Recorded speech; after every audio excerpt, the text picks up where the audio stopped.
Welcome to today's episode of winningwithwalmart.com, where we delve into the omnichannel strategies essential for today's retail brands. Joining us today are Christopher and Jen Jane, the visionary co-founders of Proper Good. It's a brand that's redefining the ready meal industry. Christopher, Jen, great to have you on the conversation today. Yeah, thanks for having us. Wonderful. Happy to be here.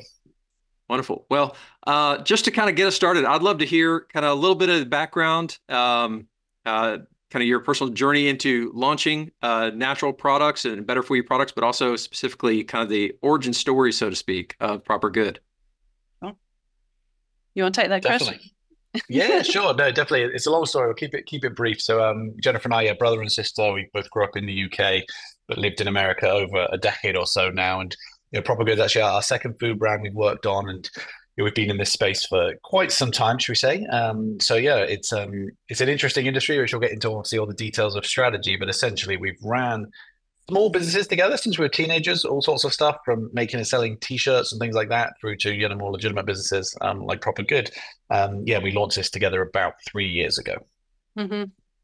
Yeah, and I think the main reason that we did Proper Good was coming from England and just the EU in general. There was just so many other kind of like ready meals that were good for you available over there. And then when we moved to the United States, there just wasn't anything we could like grab. It was very much expensive stuff. Like if you wanted a healthy option on DoorDash, it was very expensive, or it was a very cheap option that wasn't good for you. So we just wanted to kind of create something that we had enjoyed really in the UK, but better, a better version of that. And it was a version of something that we just hadn't seen in the US at all.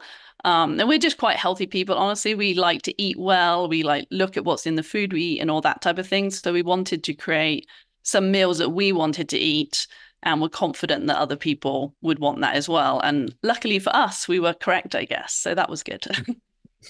That's great. Yeah. So, when it comes to the launch strategy of or how you were positioning Proper Good as a brand in the market. So you're saying ready food, Yep. better for you. And then you've taken what we're going to dive into this a bit. You've taken a kind of interesting approach of adding the extra lens of for the mass market Yep. with this brand, so to speak. So unpack that a little bit for me. Sure. Yeah, that was. I was just saying, I think that was key inside there is that for that more mass consumer market, in that at the time I was doing my MBA at the time, and we Jen come to visit and so forth, and we'd find you're so busy, right? Just busy days, long hours. There's great snacks available. There's great beverages available, right? Loads are really good in terms of protein and sugar content and natural brands and so on and so forth. But meals was actually really tough. You could get some really good frozen meals that were delivered, but prohibitively expensive for a lot of people. And then, as Jen alluded to, on that low end, there are a lot of low price products, but either they weren't very tasty, or they had ingredients lists as long as your arm, or this sort of thing. So we really said, look, like we don't want to make overly expensive, good quality food for people. That exists, right? That exists. You can definitely get that if you're willing to spend $15 to $20 per meal on a takeaway salad or something like that.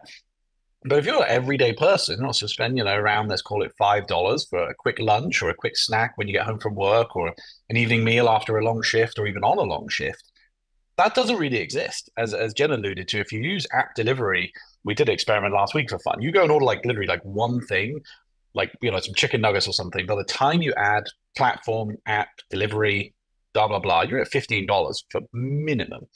That is not approachable for the average person on a daily routine. So we basically said, look, if we're going to do this, we don't want to be polarized to either coastal areas or high income or anything like that. We want to make something that's mass, true middle market, that is approachable for that everyday person. You have to make a better choice, right? If you're just trying to make, hey, what can I do today that's a slightly better choice than yesterday? I'm going to have Proper Good versus maybe a fast food lunch, or something like that. So that was really right from day one that we said, look, if we want to do this, it needs to be applicable to almost everyone, just to help them make an affordable daily better choice. Yeah, and I think just to add to that, I feel awful saying this, but the truth is, at least for me, is you have these very tasty and cheap options with the different fast food retailers and things, but you tend to feel awful afterwards, right? When you're eating it, it feels good, the price feels good, and afterwards you're just in like a slump and it's just like a bit rough.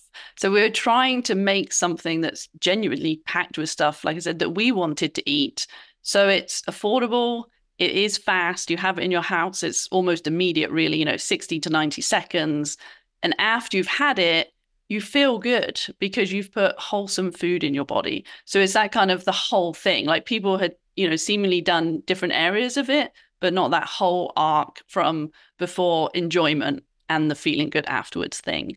And so, with the overnight oats and the oatmeals and soups and things, we feel that with all of them.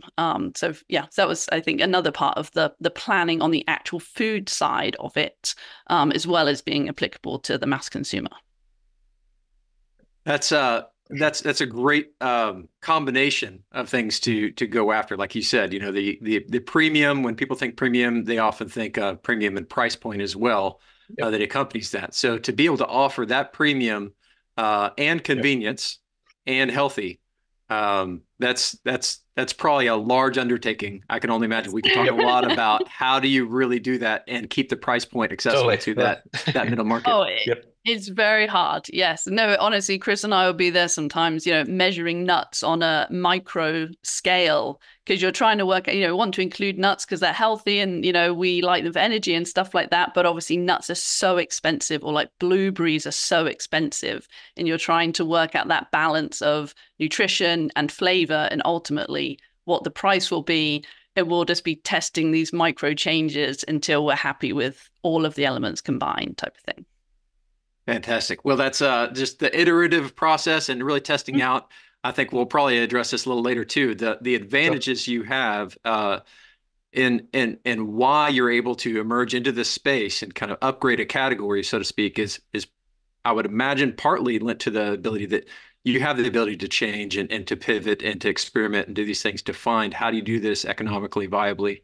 And so we can get to that maybe in a minute, but when we talk about kind of the inception of Proper Good, back me up a little bit to when it launched and what were the factors involved, maybe macro factors or others that influence how you launched. So let's talk about that a bit.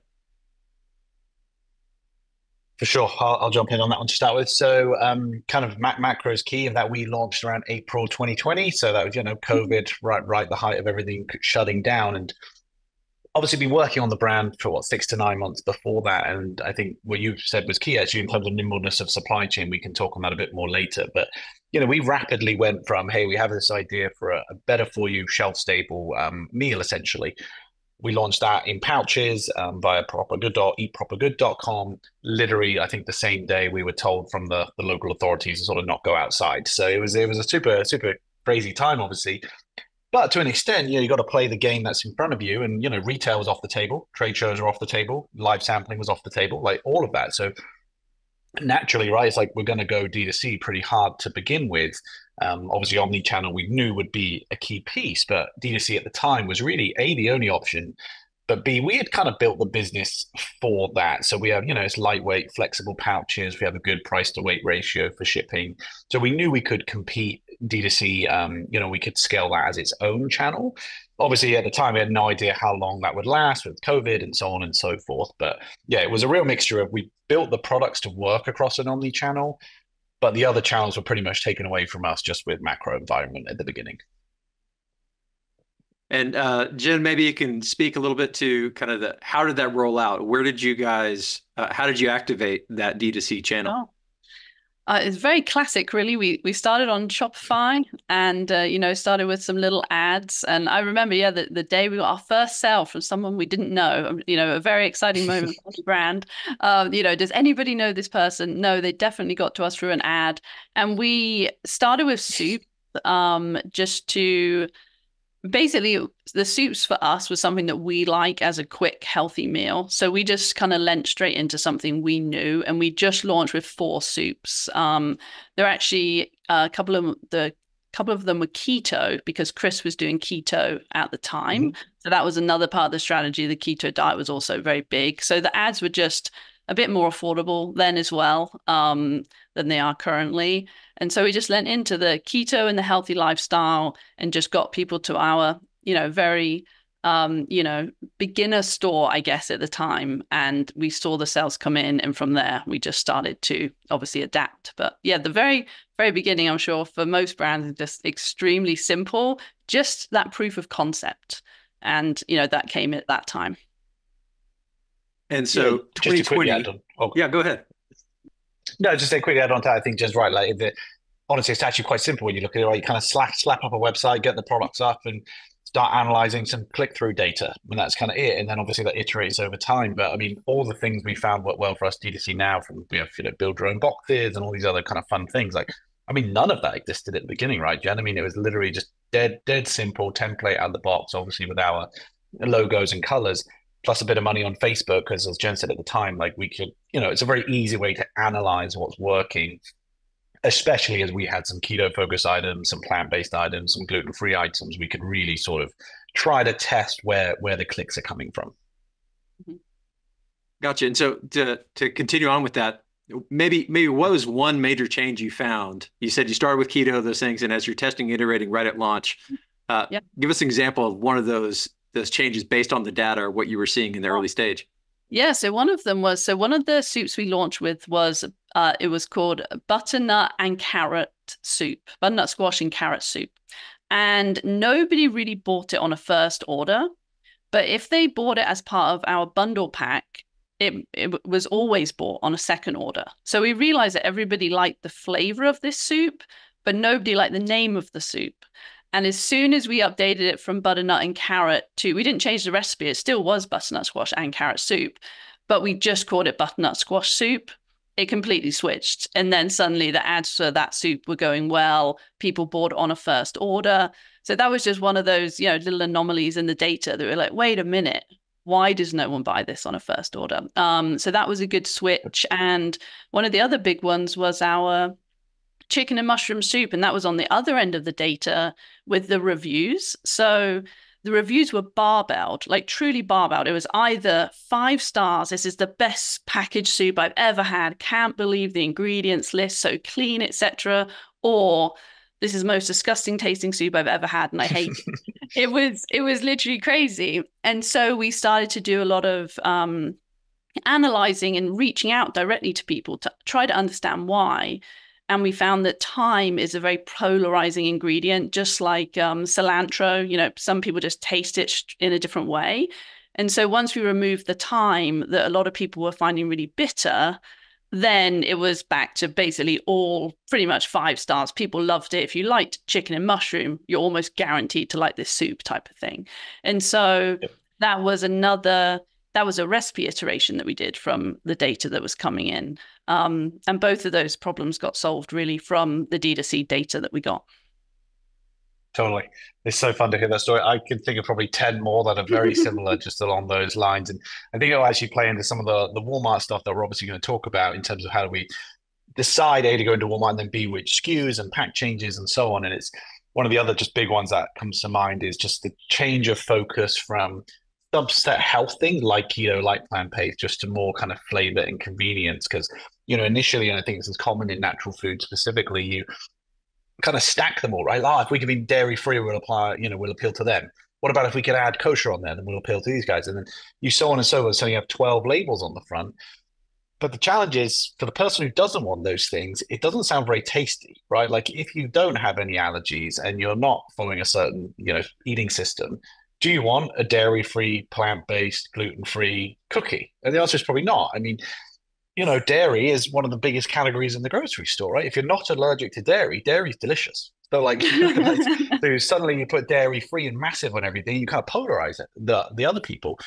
So obviously we still do those things. We still believe in those things from an integrity and ingredient point of view, but they're not as front and center as they were right at the beginning. I do think that helps potentially from Facebook ads. You can obviously target certain groups. But as you move into retail and you think about more that mass consumer versus the early adopters, that has been a fundamental shift, I would say.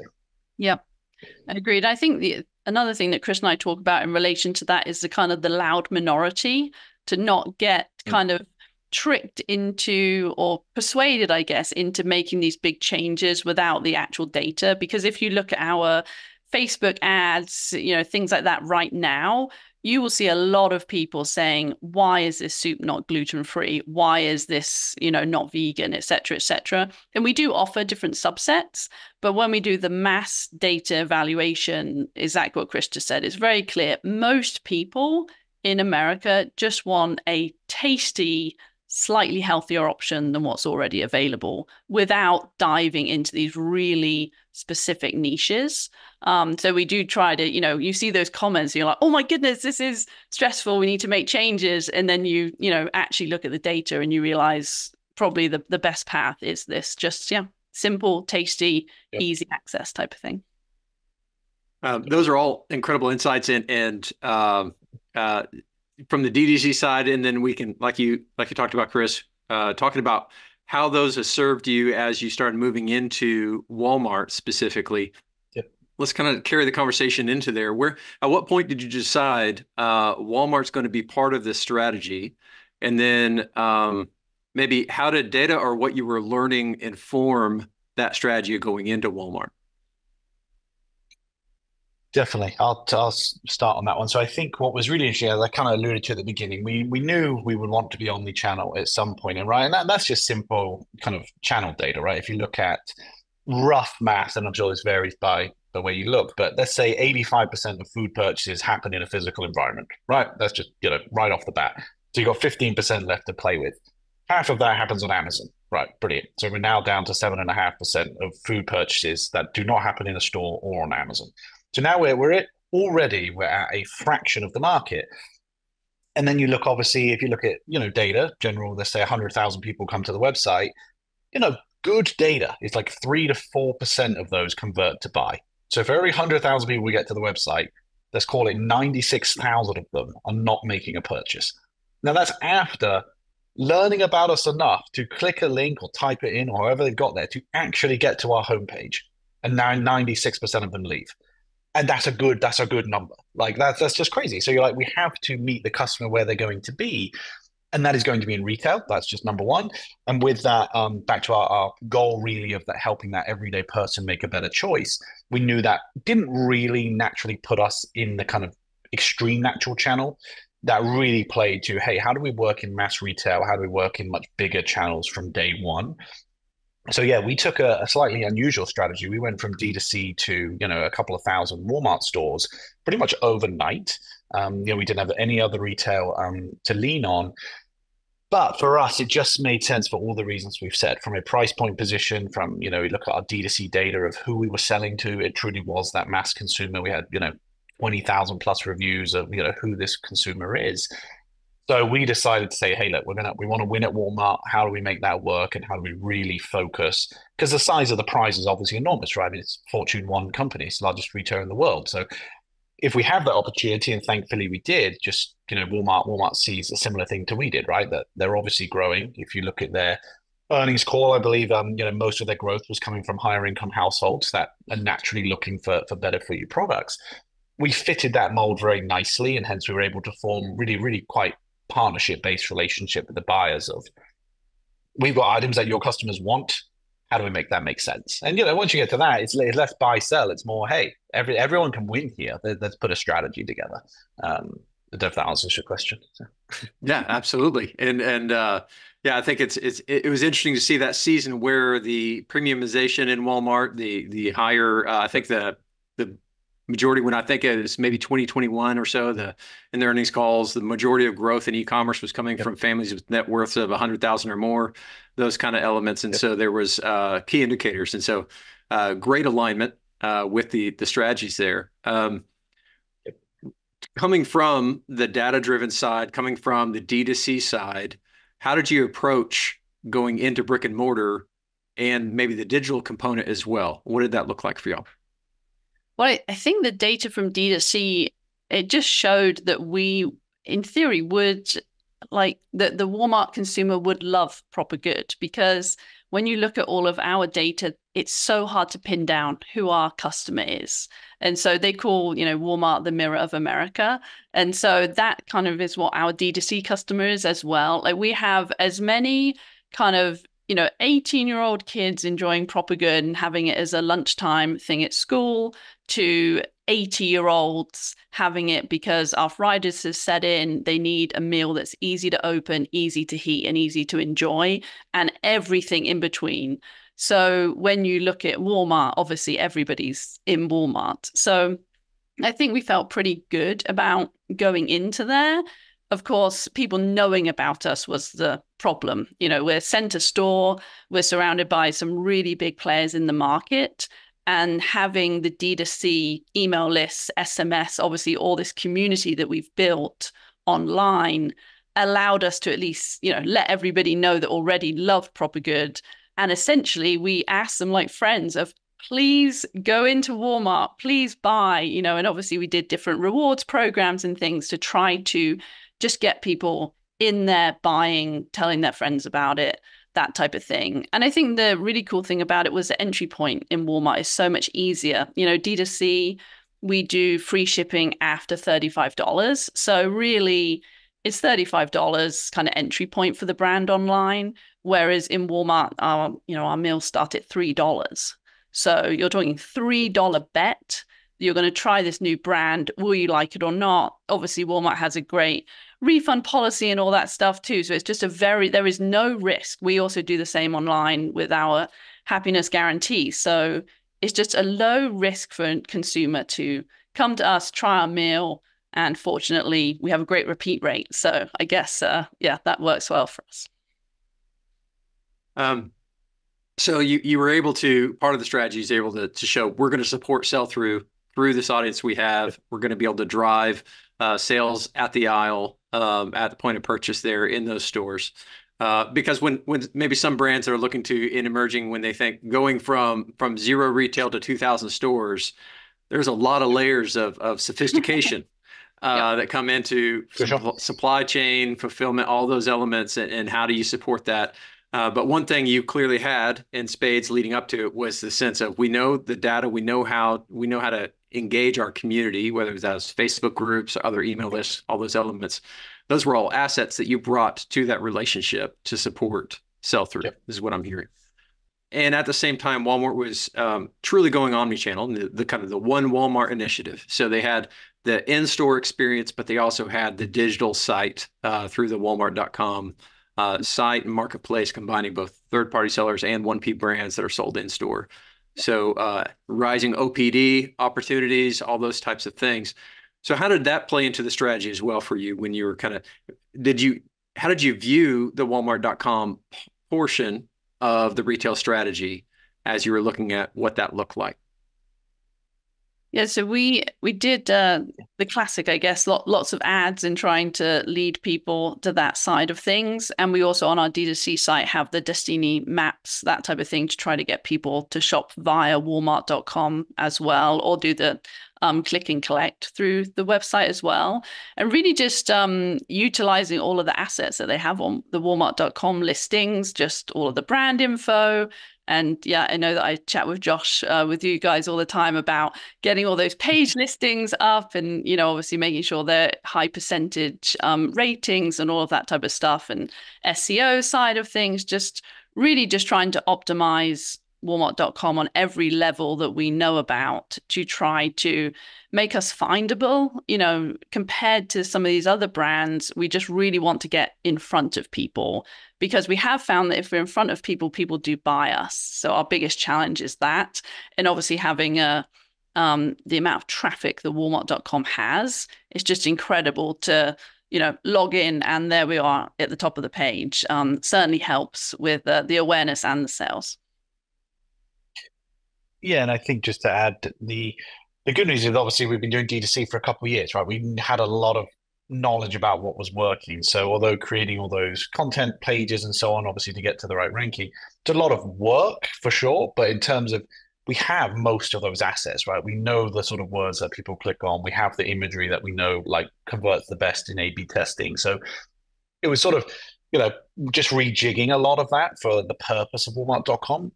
What I will say as well is a general focus of theirs, obviously, as I'm sure you're aware, just from buyer meetings and so on, there's a lot of interest in obviously growing Walmart.com and how do we do that. And for us, we're still a relatively small brand in that we couldn't really do totally different pack formats or things like that. But to Jen's point, we can try and drive traffic both in store and to Walmart.com through, we have an asset of, hundreds of thousands of people on email and SMS and things like that. And while we're obviously not going to drop $1 million on day one on Connect ads, we can certainly show, hey, here's all the assets we have, how we're directionally trying to put them into either your store or to click on the .com. That's a real partnership thing to show that like we want to grow in this channel, just given the size of the prize.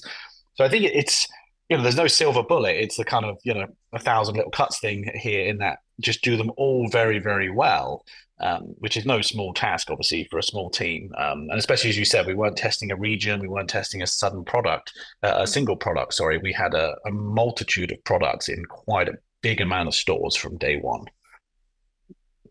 From my perspective, one of the things that's been impressive with your brand is despite, like you're saying, a relatively smaller team, maybe as not an incumbent brand, legacy brand in the space in the center aisle, the things you've been doing with excellence shows through. So all those assets, all those things, to be able to execute at that level has been great. And I would say that the ability to, like you said, partner with the buyers, one of those proactive elements of showing how you're able to bring new shoppers to the marketplace, potentially even, and that segment that they already see is growing. Those types of strategies we are seeing work incredibly well when brands are integrating the two, and you guys have done that with excellence. And so I'm still learning from your approaches as well, because it's been phenomenal to see, and you definitely have learned about. It's evident you've learned a lot even preceding this engagement with Walmart. For sure. So you had, as D2C, you had, like we've talked about, you've tested incrementally, what's the optimized package for shipping, D2C, those kind of elements and all those cost factors. But then you add in on the physical shelf and what it looks like to face a product on that shelf and capture the eye, capture the attention in a physical arena. Were there any adjustments you made kind of from to bring in the best of both worlds? What's digital on the digital shelf and what's physical in the physical shelf? Mm-hmm. Well, we have lots to say about that. So when we went into Walmart, we had the exact same pack formats as we had online, which I think we now realize we should have probably updated it when we entered, but we are currently almost at the end now of a complete brand refresh. And the reason I think the difference is because online and obviously supported by your own website, people just have so much more information about the brand, and the pack was almost part of it, but it wasn't front and center. Whereas obviously in the aisle, it is front and center. There is nothing else. And so we have actually just gone through a complete brand refresh to really show the tastiness of the product on the front of the pack, which didn't really come through before, because it's always with an ad, right? It's always with the bowl, the steaming bowl. It's always looking tasty. But in store, obviously it's just a little bag on a shelf by itself. And he hasn't got much to work with. So we basically reconfigured the whole front of pack, which we'll be rolling out here in the next few months. And we have done so much data, so much testing on that to really try and optimize that. So I think that the short answer is, on shelf, it needs to look tasty, and we didn't make it look as tasty. I think it was because we'd had success online, and then we didn't realize how much assistance it needed on shelf. And so we felt really good about the fact that it was selling well. And then with that additional bump, we're excited to see what could happen in the future with these changes. Yeah, no, it's been honestly one of the most fun projects that we've worked on over the last few years, of just really deep diving taking that kind of binary data of what's good and bad, and just actually say, right, from a graphics, from a visual, all of that, on a, Jen said, a little bag sitting by himself in a Walmart somewhere, like, how do you actually translate that to something that, the average shopper, 2 to 3 seconds to make a purchase decision, or at least to pick it up? How do we increase that? Because obviously an incremental change there, scaled over all the products in all the stores, is pretty much one of the most valuable things we could do. And as a company we like out of the UK that refers to it as pack-advertising, right? Because the pack is your advertising. That's as simple as that. So optimizing that front of pack for what the consumer wants, which in our space is flavor and convenience, is really the holy grail of just making it all work. Because at the end of the day, although we've got, a decent sized D2C business, as I said, hundreds of thousands of people across email, SMS, and Facebook groups, and all the rest of it, in a country as big as America, with as many consumers as you have, Jennifer and I could sit here all day, every day, doing stuff, and it will not move the needle in the same way. Correct pack architecture, correct pricing, correct front of pack design will naturally just move the ball in the right direction.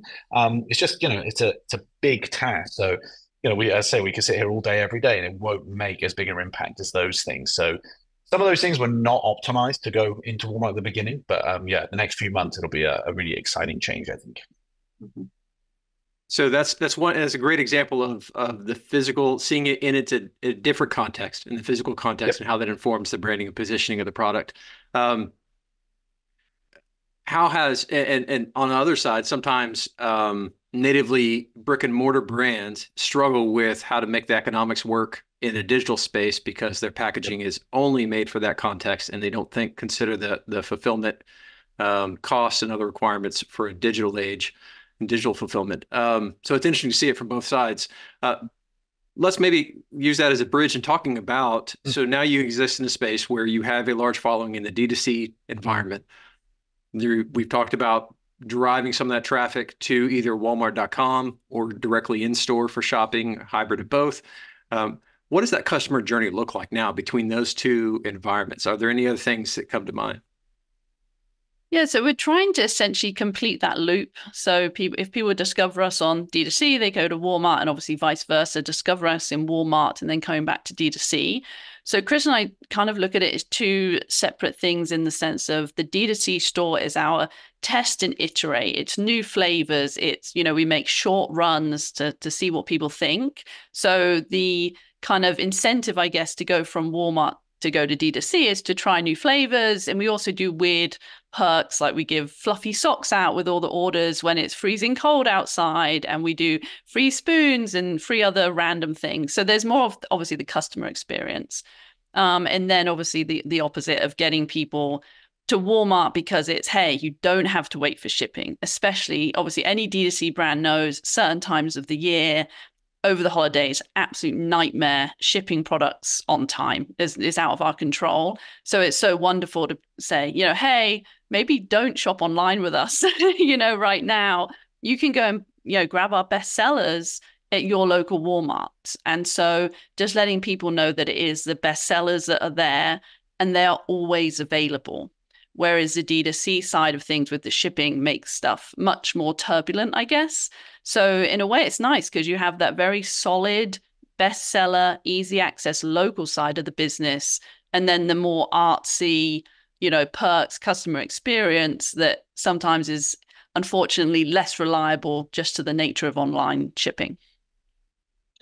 Just to add to that, as you call it, a consumer journey, I think that's key, right? Obviously, on one end of the spectrum, you're a commodity, you're a food item, you're a job to be done to replace, meal prep or whatever it is. And the other end, you're an experience. As Jen said, you can collect the 10 different colors of spoons for all your subscription orders, or at Christmas we have fun socks and things. So how do you blend the two of those? And it's a funny one, right? Because go and have a look at your fridge right now and tell me the brand story and the founders and the thing behind more than like two products. I bet you can't, right? I'd be shocked if you can. And, but there are a few that break through, right? The Justin's Nut Butters, the RX bars, the Halo Tops of the world. They have managed to create a brand experience outside of a commodity. And that's actually a really nuanced thing to do. And I think that journey, though, is key. Obviously, if we can get you to discover us in Walmart through vibrant packaging and affordable price point, you love the product from just a taste point of view, and it solves that problem in your day. If we can get you online through a cross sell, right? So on our oatmeals, it'll say, did you know we make soups? Or if there's a QR code to link you to join a Facebook group or something like that. If we can get you to jump across the hurdle across those channels, now you're on an email list, or now you've been tagged on a website. Now we can really introduce you to those, as Jen said, a seasonal drop for pumpkin soup for that season, or whatever it is. That creates a journey that the value exceeds the sum of the parts. And I think that is just really quite interesting for us.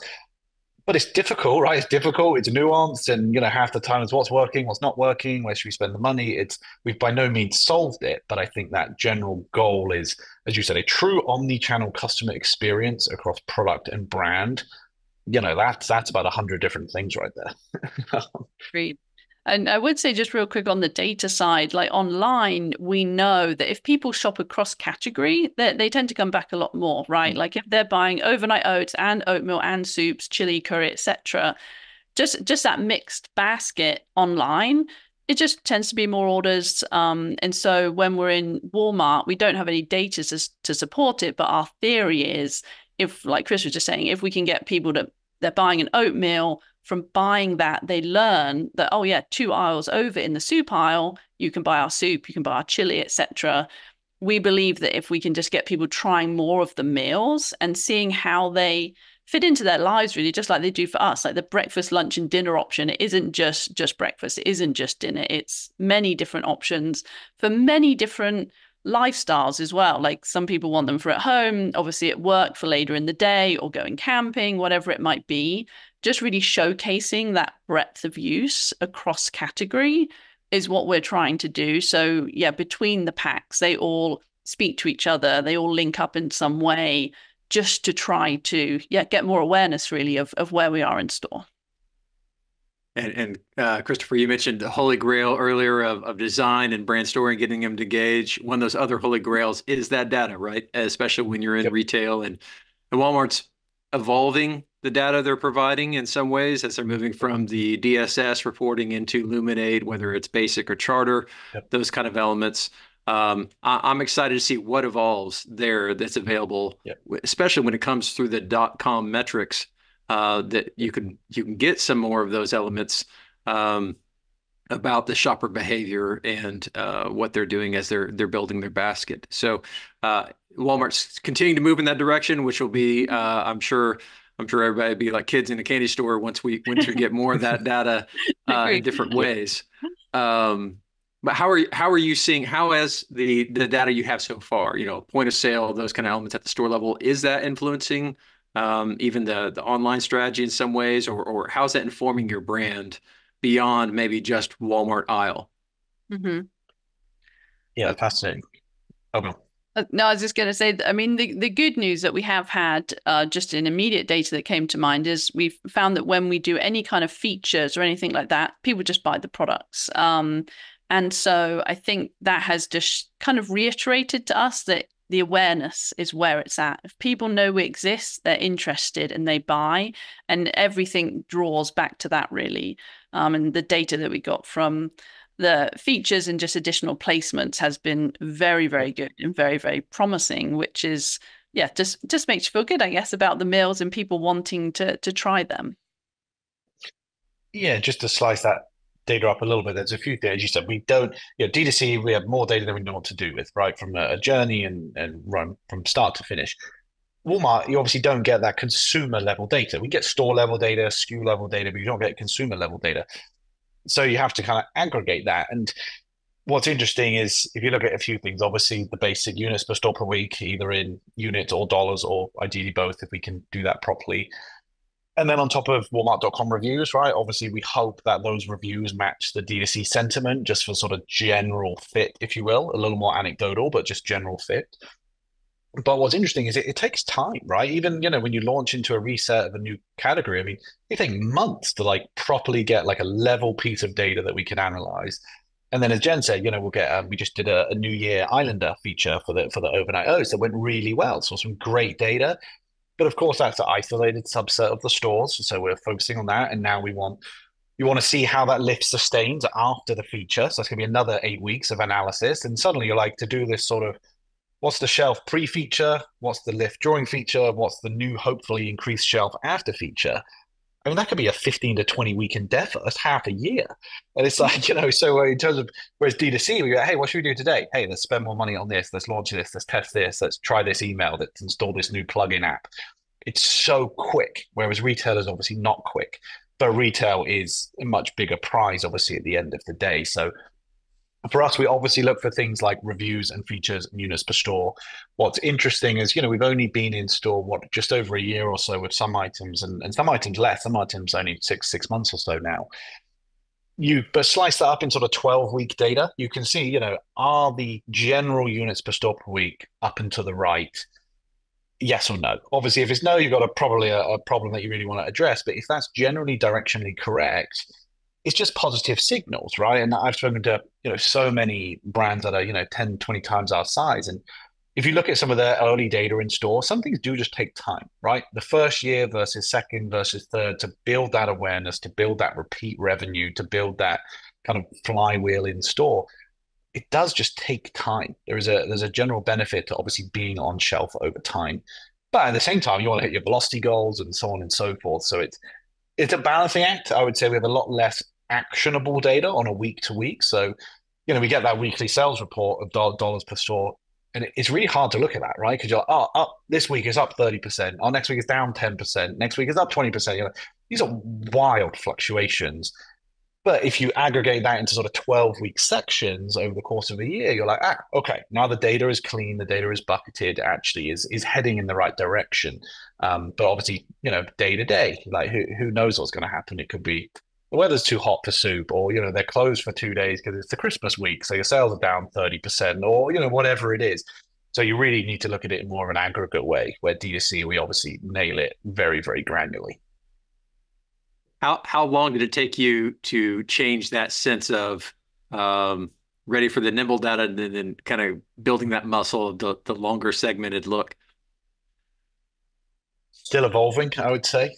You can't help but click on that weekly sales report you get, right? Just click on it and have a poke through, and you're like, it's honestly not that helpful though, right? It's honestly either a dopamine hit if it's gone well, or upset if it's gone bad. And you're like, the last 7 days makes absolutely no difference, right? Do we feel we have product market fit from a price, competitive landscape, so on and so forth? Yes. Are we doing everything we can do to move this data in the right direction? Yes. Are the buyers happy? Are the reviews good? Are our in-stocks high? To your point about Walmart Connect, like our click-through rates and so on, does it all look correct? Yes. The dollars on a Monday versus last Monday doesn't really matter, which is, hopefully it takes care of itself if you do everything else. Well, we could keep talking. There's so many other questions that I'd love to ask you, and maybe we'll just have to do a part 2 at some point. One of the questions I do want to ask, kind of as you've got the advantage of the nimble D2C type brand who's looking at these opportunities in the digital space, as well as, like you said, you've got to take methodical steps in the brick and mortar, and because they have high ROI, but also high stakes, and just a lot of things to put in place in that regard. I'm excited to see the brand refresh coming out. Look forward to seeing that. Anything else when we look at the digital space? It could be the Walmart marketplace, or otherwise other maybe marketing strategies. There's a lot of buzz around TikTok right now, some other things. Anything you guys are looking at saying this might be something we experiment with, or needle mover for us? Or maybe the other, sorry, long question. Or do you look at those right now, kind of keying in on the daily metric sentiment we were just talking about? Are those shiny objects? How do you make that decision? Sorry, I'm just thinking. I think this kind of relates. Yeah, I think this kind of relates to your question. So one of the things in terms of the marketing side, it all starts with the product, right? And so I think what Chris and I do a lot of on the digital side is just asking. We ask so much before we make stuff, or when we're in the initial stages, to help like make the direction make sense type of thing. I think we've learned that we maybe have quite nuanced tastes about certain things, and we'll be very confident of, this will be a great product. And then we ask, and you can quite quickly see that isn't actually a great product. It's something we like, but maybe not many other people like. And then we obviously ask for input. We offer other flavor options. And then we can quite quickly see, this is the one. This is what everybody wants somebody to make. No other companies are making it. We're going to make it. And obviously going to make it in the same way, and it will be a proper good style. And I think using that data to kick off the marketing in terms of actually making something people want is such a basic thing, I guess, but something that the digital side of things really helps with in all of the different communities and obviously ads and wait lists and all of that stuff. So I would say always implementing that is a great option. Agreed. And I'll just give a few ones that come to mind on your question. So TikTok's obviously really interesting, right? Obviously a massive platform growing in many different ways. And one of the challenges, there's not necessarily a huge amount of purchase intent on TikTok, right? Like if you're on Walmart.com or you're walking through Walmart, like you're clearly ready to spend money on groceries or related items. If you're on TikTok, you're not necessarily looking for that. So there could be a lot of brand value, but we have a few friends that have, gone viral on TikTok, and it just hasn't resulted in any sales because it's not a purchase intent environment. It's very hard to then, translate that to an in-store environment. Obviously still of benefit, but not necessarily directly attributable to a purchase. With that, though, I mean, some things that we've seen really go well, like the Walmart kind of haul videos, right? Where someone sort of walks through the parking lot, goes and finds your product. Those are just great, right? They're fun to watch. They're sort of sped up videos, with some sort of music over the top. Those do well. People like making them. People like watching them. They're great content for us, so we lean into those a lot. In terms of the marketing piece, to your point, we're still a small brand with a lot of distribution, right? So we have to, what can we actually do? And most people I speak to kind of recommend that market within the walls of the store, right? If we do national brand marketing, we just don't have enough penetration, right? Like, let's say I live in Austin, we're in the Walmarts here, but that's 2 stores out of the entire city, right? Basically. So like, in terms of if I see you on a billboard, can I walk into X store, Y store? No, you have to go to Walmart. So that's going to be really hard for us to effectively spend from a brand awareness point of view. So what can we do to truly spend within the walls of the store? Obviously, that could be a lot of zip code targeted or kind of geolocated ads. That can be obviously the Walmart.com pieces. We know that's a directly attributable click. On top of that, obviously, there are in-store apps, right? From Aisle and Ibotta and all these other things that actually drive a true purchase within the walls of the store, and we can attribute that spend. So I think for us, until we're a larger brand, focusing on that will likely be the move. And I'm trying to avoid shiny objects, as you said, because there's a lot of them. Well, this has been a great conversation, Christopher, Jen. Thank you both for taking the time. I know there's a lot of things going on. We're in, especially in the CPG space. There's a lot of things coming up in this season, and just for your own brands perspective, there's a lot of things you have in the works. So appreciate you both taking the time to talk with us. To our listeners, we hope you found today's conversation enlightening, applicable. Be sure to check out Proper Goods offerings both online. You can go to eatpropergood.com, or you can check them out in nearest Walmart. They're in over 2,000. One call out, they're in 2 different aisles. So you can find them in the soup aisle as well as breakfast aisle. Soups, obviously, with their soups, and breakfast with their oatmeal and overnight bars, or overnight oats. And if you want to follow them on socials, it's just at Eat Proper Good. We'll have all this noted below the episode. But thank you again, both of you, for joining us today. And for you as listeners, join us next time on Winning with Walmart as we continue conversations regarding insights of what it takes to succeed in today's retail landscape as an omni-channel brand.